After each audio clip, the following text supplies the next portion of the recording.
श्री कृष्ण। हमारी भगवत गीता की इस यात्रा में आज हम एक बहुत ही गहरे और महत्वपूर्ण मोड़ पर पहुंच चुके हैं। अब तक भगवान श्री कृष्ण ने अर्जुन को आत्मा और शरीर का अंतर समझाया। ये बताया है कि आत्मा न जन्म लेती है न मरती है, वो सदा अमर है। उन्होंने ये भी समझाया है कि जो कुछ नश्वर है उस पर शोक करना व्यर्थ है। इन उपदेशों को सुनते सुनते अर्जुन का भ्रम धीरे धीरे दूर होने लगता है। अब श्री कृष्ण उसे बताते हैं कि जब कोई व्यक्ति सच्चे ज्ञान को प्राप्त कर लेता है, जब उसका मन मोह, शंका और अज्ञान के जाल से मुक्त हो जाता है, तो वो एक नई अवस्था में प्रवेश करता है। वो अवस्था है स्थित प्रज्ञता, जहाँ मनुष्य की बुद्धि स्थिर हो जाती है, मन शांत हो जाता है और आत्मा अपने असली स्वरूप को पहचान लेती है। आज हम अध्याय 2 के श्लोक 52 से लेकर श्लोक 54 तक को समझेंगे, जहाँ भगवान श्री कृष्ण ये बताते हैं कि कब मनुष्य मोह से पार हो जाता है, कैसे वो अपने भीतर स्थिर बुद्धि को प्राप्त करता है और ऐसा ज्ञानी व्यक्ति जो स्थित प्रज्ञ हो चुका है, उसकी पहचान क्या होती है। आइए इस ज्ञान की गहराई में उतरते हैं और सुनते हैं भगवान श्री कृष्ण के वे दिव्य वचन, जो जीवन के हर मोड़ पर हमें मार्ग दिखाते हैं। अध्याय 2 के श्लोक नंबर 52 में कहा गया है, यदा ते मोह कलीलं बुद्धिर्व्यतीते रिष्यति तदा गन्तासि निर्वेदं श्रोतव्यस्य श्रुतस्य च। अर्थात जब तेरी बुद्धि मोह के दलदल को पार कर जाएगी, तब तू जो सुना है और जो सुनना बाकी है, उन सब बातों से उदासीन हो जाएगा। अब इसे हम गहराई से समझते हैं। भगवान श्री कृष्ण अर्जुन से कहते हैं, हे अर्जुन, जब तुम्हारी बुद्धि अज्ञान और मोह के कुहासे से मुक्त हो जाएगी, जब तुम सही गलत, लाभ और हानि, अपने और पराये के भेद से ऊपर उठ जाओगे, तब तुम्हारा मन संसार की बातों में नहीं उलझेगा।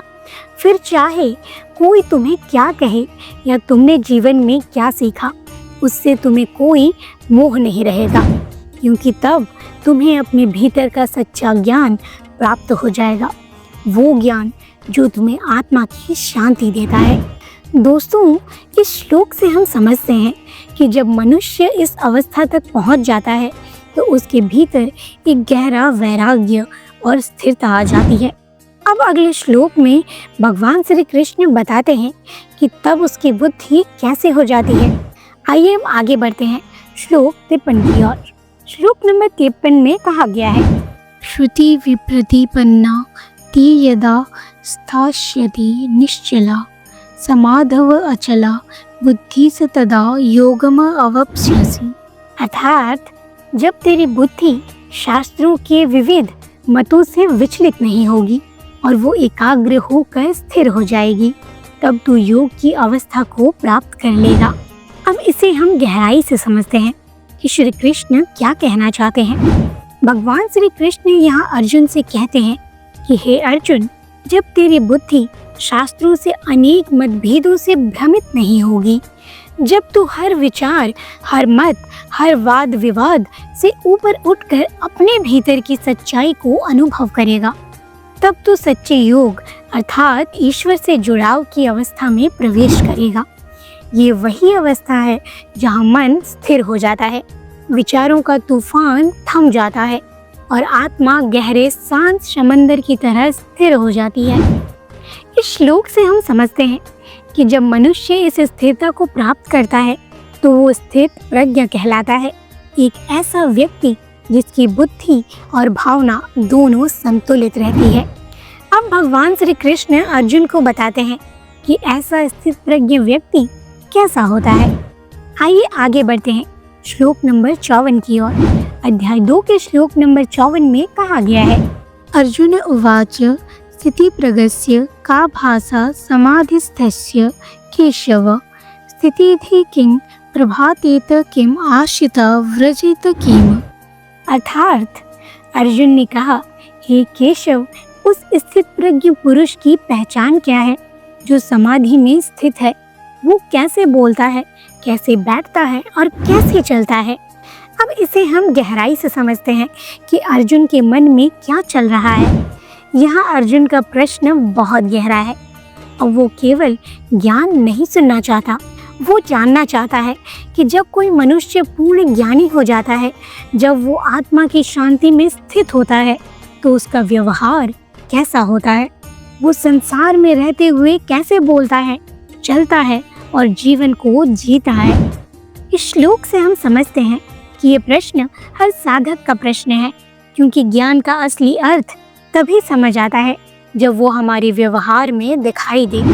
अर्जुन अब उस व्यक्ति की झलक देखना चाहता है जो वास्तव में स्थित प्रज्ञ है, और अगले श्लोकों में भगवान श्री कृष्ण उसी का विस्तृत वर्णन करते हैं।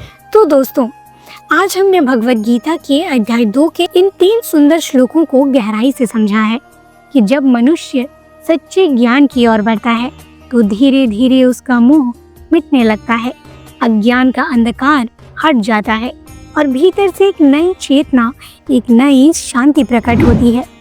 भगवान श्री कृष्ण ने अर्जुन को बताया कि जब हमारी बुद्धि भ्रम और द्वंद्व से पार हो जाती है, जब हम शास्त्रों, मतों, विचारों और बाहरी उलझनों से ऊपर उठते हैं, तब हमारे भीतर एक स्थिरता आ जाती है। वही स्थिरता स्थित प्रज्ञता कहलाती है। स्थित प्रज्ञ व्यक्ति न तो सुख में उछलता है, न दुख में टूटता है। वो संसार के बीच रहकर भी भीतर से शांत रहता है। उसकी दृष्टि एक समान होती है। मित्र और शत्रु, लाभ और हानि, सम्मान और अपमान, सब में वो एक ही परमात्मा को देखता है। अर्जुन का प्रश्न भी यही था कि ऐसा व्यक्ति कैसा होता है, वो कैसे बोलता है, कैसे चलता है और कैसे जीता है। और अब अगले श्लोकों में भगवान श्री कृष्ण स्वयं उस स्थित प्रज्ञ पुरुष का दिव्य स्वरूप हमारे सामने प्रकट करने जा रहे हैं। अगले भाग में हम जानेंगे और उस अवस्था को गहराई से समझेंगे जहां मनुष्य संसार में रहकर भी संसार से परे हो जाता है, जहां कर्म तो होता है परंतु आसक्ति नहीं होती, जहां जीवन है पर जीवन के हर पल में केवल शांति और समत्व का अनुभव होता है। अगर आपको ये वीडियो पसंद आया हो तो अगला भाग अवश्य देखें, जहां हम सुनेंगे कि भगवान श्री कृष्ण के वे वचन जो बताते हैं कि स्थित प्रज्ञ पुरुष कैसा होता है। तब तक श्री कृष्ण को याद करते रहें और अपने मन को शांत रखें। जय श्री कृष्ण।